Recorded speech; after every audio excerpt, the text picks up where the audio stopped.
So, welcome to this new course on classical mechanics, and when you say mechanics, we have varieties of mechanics. Some of them I can write here. You have classical mechanics,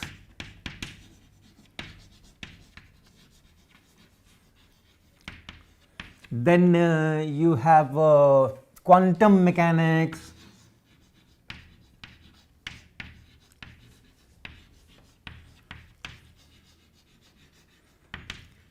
then you have statistical mechanics,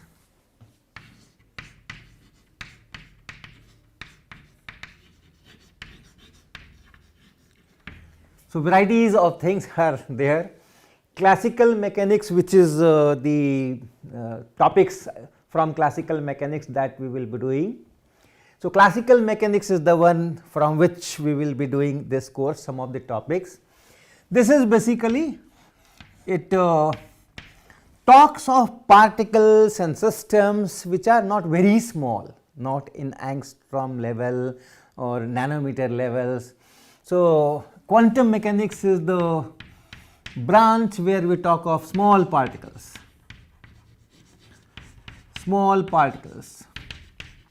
Not that here we will not be talking of small particles, we will, many times we will take examples where electron is going and proton is there and so on, but basically if you want to understand the dynamics, the behavior of particles, then you have to go to quantum mechanics if the particles are very small means in the nanometer angstrom regions. But if you have micrometer type dust particle, starting from dust particle let us say, and then planets, okay. So, all that that range is governed by this. So, not too small,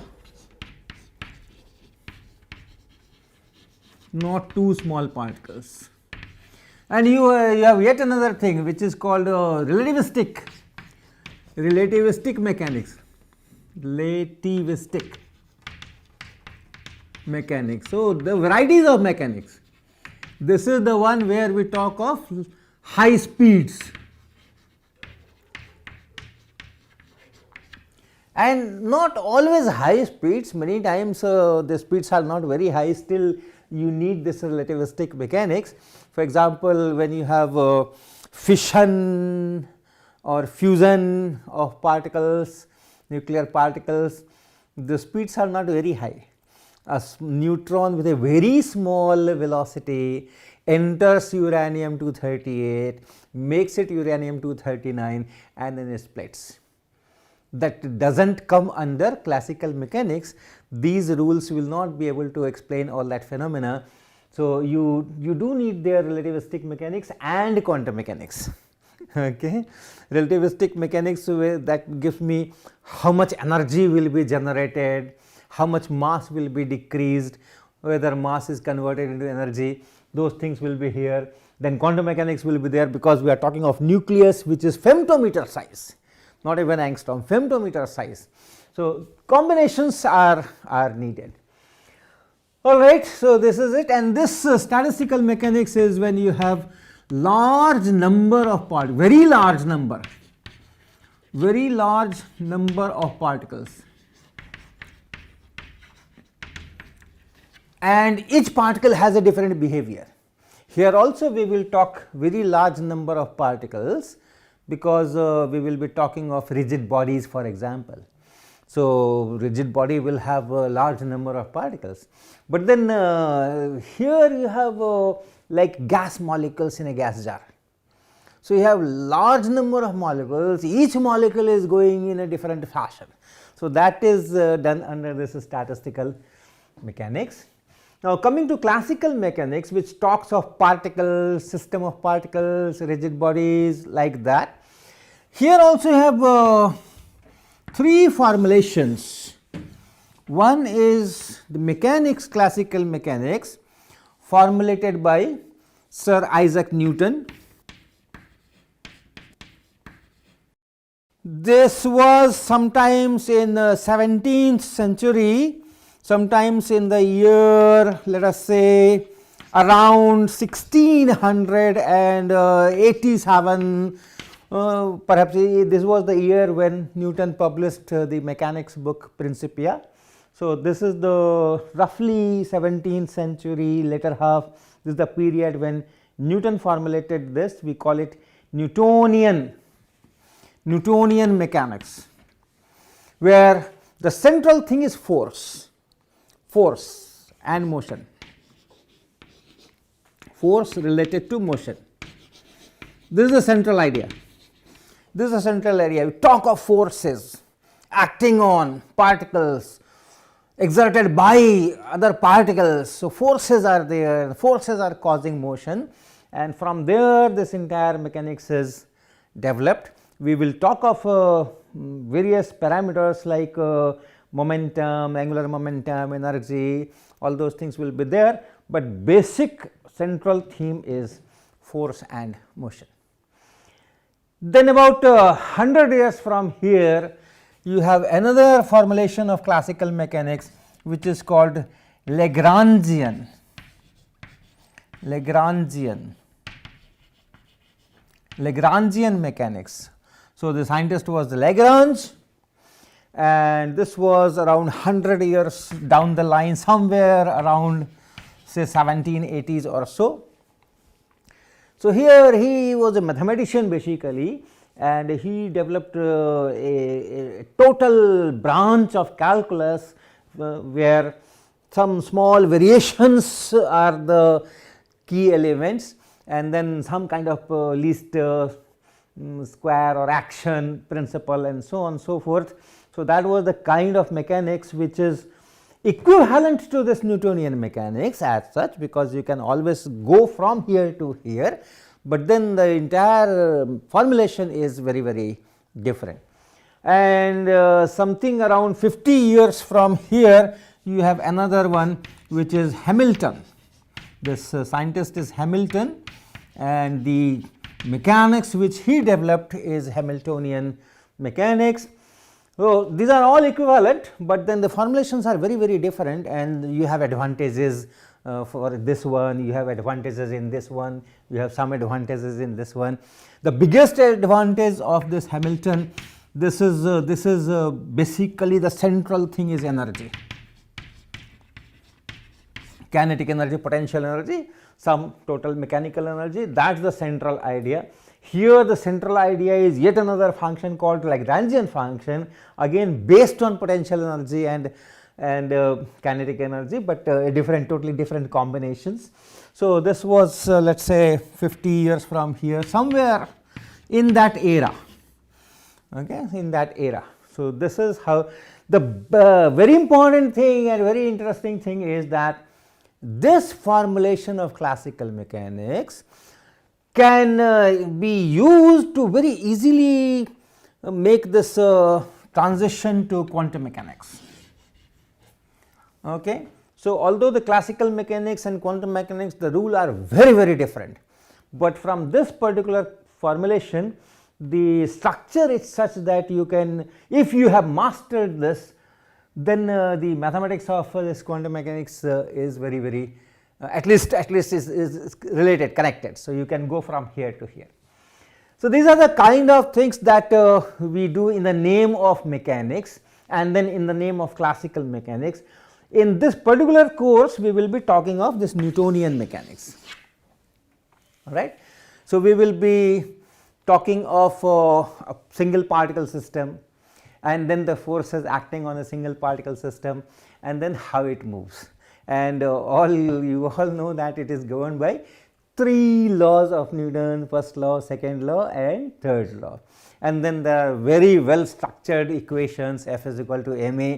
You solve them to get the future of that particle. Once you know the initial, the present of the particle and the forces acting on them for each instant to come, you can predict the whole trajectory of that particle. So, single particle system.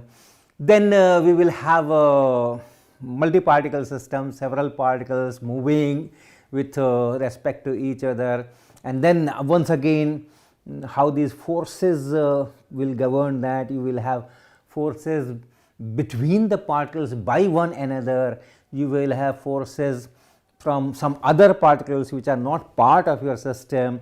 So, how that behaves, then we will have all that rigid body and all that. So, this is the kind of thing the syllabus is given, or the topics which we will be covering here are given at the website in the opening page.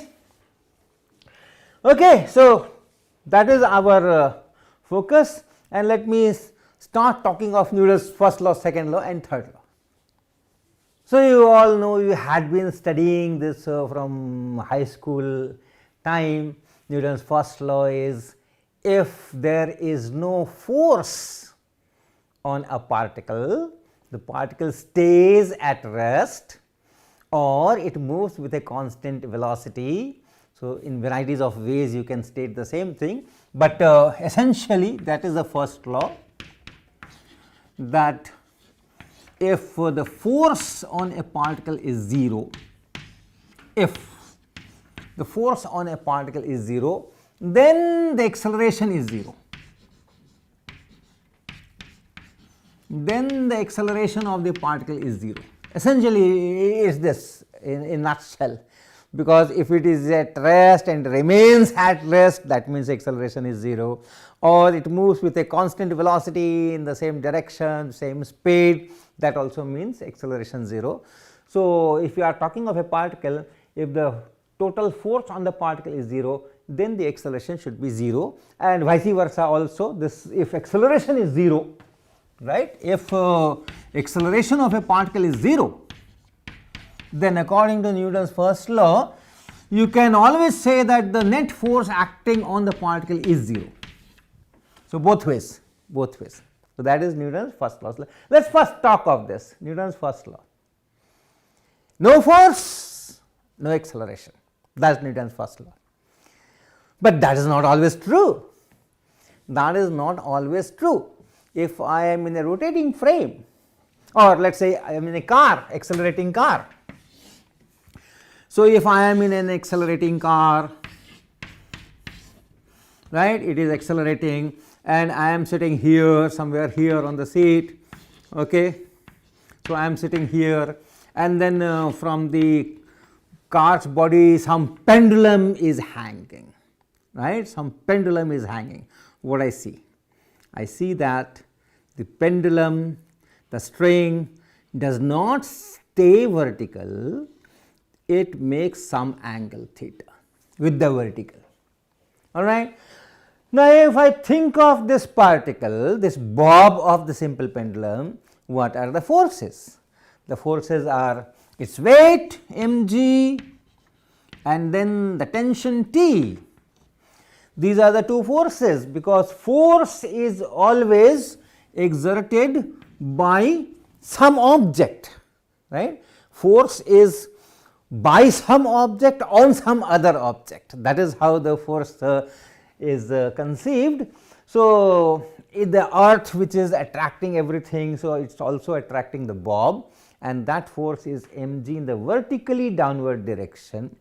And then other than the earth, the only thing in contact is this string, and string always exerts force along its length. String always pulls, and therefore, the force on this bob by the string is in this particular direction along the string.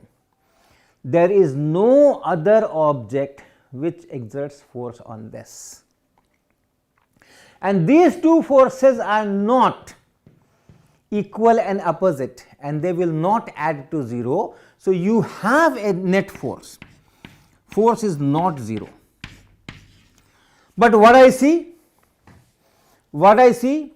I see that it is at rest and it remains at rest, okay. So, the acceleration is 0 for this observer here.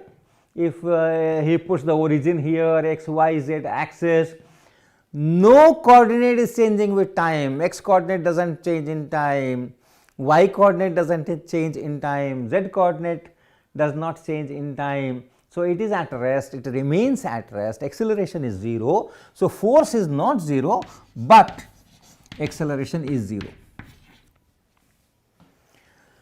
So, that means this rule that if force is 0, then the acceleration is 0, and if the force is not 0, then the acceleration is not 0, that rule does not hold here.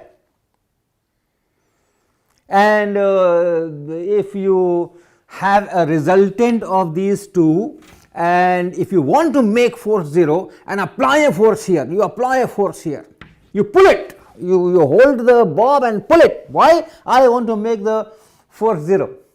This tension here, this mg here is giving me some resultant, and I apply a force to make this force, total force 0. What will happen? What will happen? This bob will be accelerated towards me. If I pull it, the bob will be accelerated towards me. So, F is 0, but A is not 0.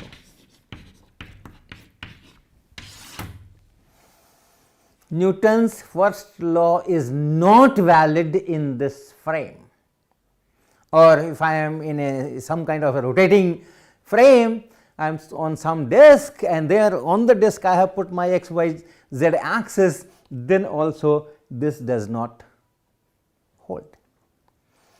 So, Newton's first law is not a universal law as such, because we are always free to choose our frames of reference. Whatever is suitable for me, I will use that frame of reference.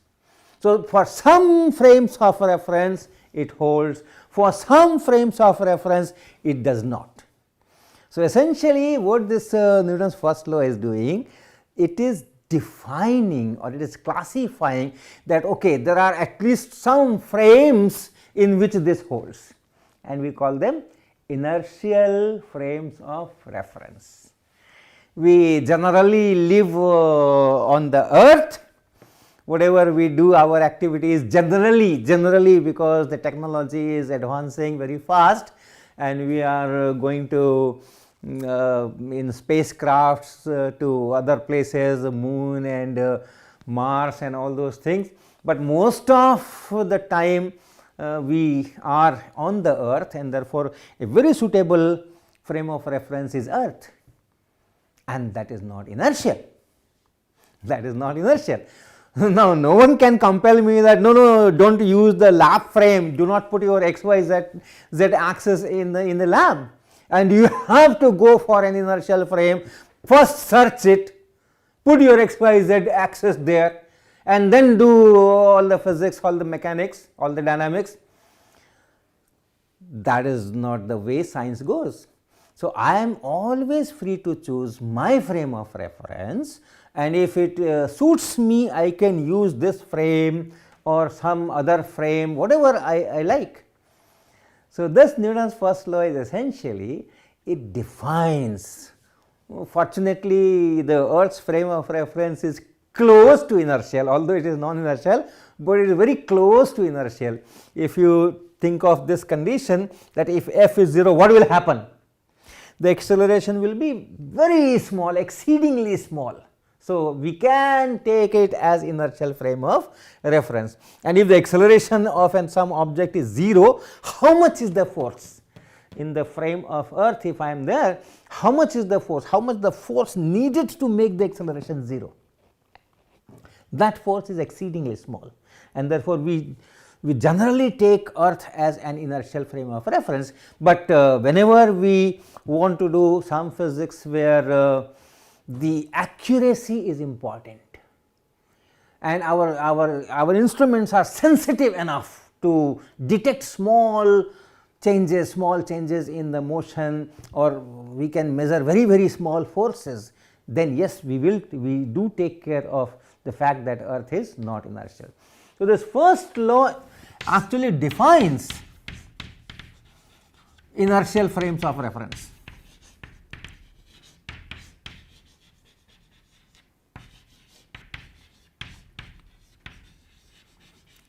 And once the inertial frame of reference is defined from here, then we go to the second law.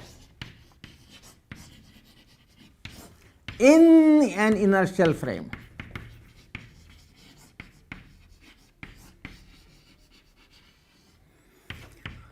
force on a particle, net force on a particle is equal to mass of the particle into acceleration of the particle. So, many times people say that okay, why first law? From the second law put A equal to 0 here, F will be 0, and that is the first law. So, first law can be derived from the second law. That is not very true, because this is also valid in an inertial frame, but what is inertial frame? That comes from the first law. So, first law has its own independent significance, and once the inertial frame is checked from here, then we say that okay, in that inertial frame this will happen, and that is our Newton's second law. And then we have Newton's third law, which is very different from all this. It is called laws of motion. First law, second law, third law, these are called Newton's laws of motions, but the third law does not involve motion as such. So, if I talk of third law,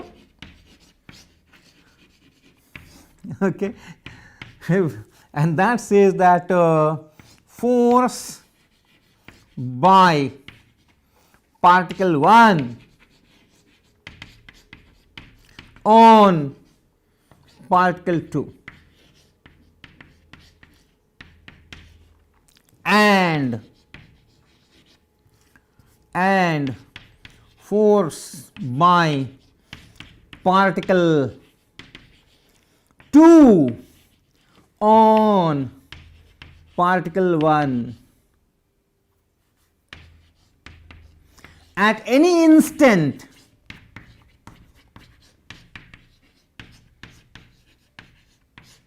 are equal in magnitude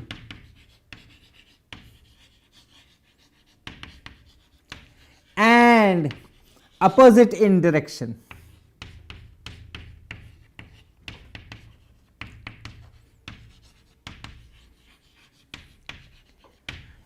I have written a long statement of Newton's third law. Force by particle 1 on particle 2 and force by particle 2 on particle 1 at any instant are equal in magnitude and opposite in direction. Whereas the most popular version of Newton's third law is that action and reaction are equal in and opposite. But that short, crisp, very simple, beautiful statement of Newton's third law, every action has an equal and opposite reaction, has caused lot of confusion in the interpretation of Newton's third law, lot of confusions. So, basically the content of Newton's third law is, if you have two objects and they are exerting forces on each other, remember, for any force you can ask these questions: which object has exerted this force, on which object this force is exerted, okay? What is the magnitude, what is the direction, but basically from where the force is coming. So, which object is exerting the force and on which object it is being exerted. So, that is very, very important. So, if you have two objects, one is exerting force on the other is also exerting force on the first one. So, that is it, force by particle 1 on particle 2 and force by particle 2 on particle at any instant. This is also very, very important. In an action reaction statement, it appears that first some force was exerted, which is action, and then reaction also occurred. So, it is in reaction to the first force, the second force is exerted. It is not that, it is at any instant, at one single instant this is exerting force on that, at the same instant this is exerting force on this one. So, which one is action and which one is reaction has no significance, absolutely no significance, because at any instant, at one particular instant, this object is exerting force on this and this object is exerting force on that, and the two are equal in magnitude and opposite in direction. So, that is Newton's third law. The motion is not involved as such here, but how the forces are related. Here also there is yet another thing which we can add here in the Newton's third law, that and are these forces along the line joining the particles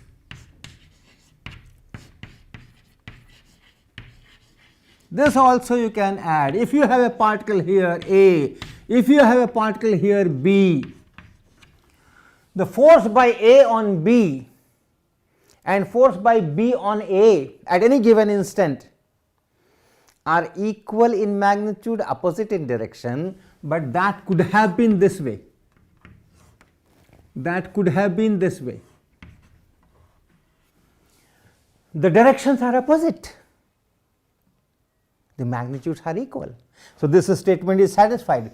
But the other part which you can add is that no, the force is along, these forces are along the line joining these two particles. Okay.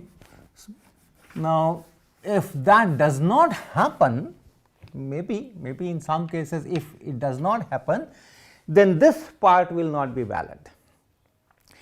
Now, if you stop here, what is Newton's law? Force by particle 1 on particle 2 and force by particle 2 on particle 1 at any instant are equal in magnitude and opposite in direction. This, if you stop here, this is sometimes called weak form of Newton's third law, right. This is sometimes called weak form of Newton's third law.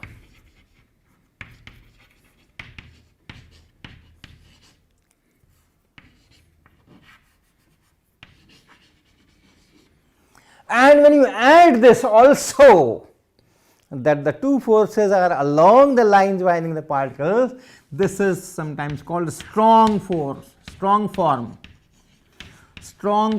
of Newton's third law.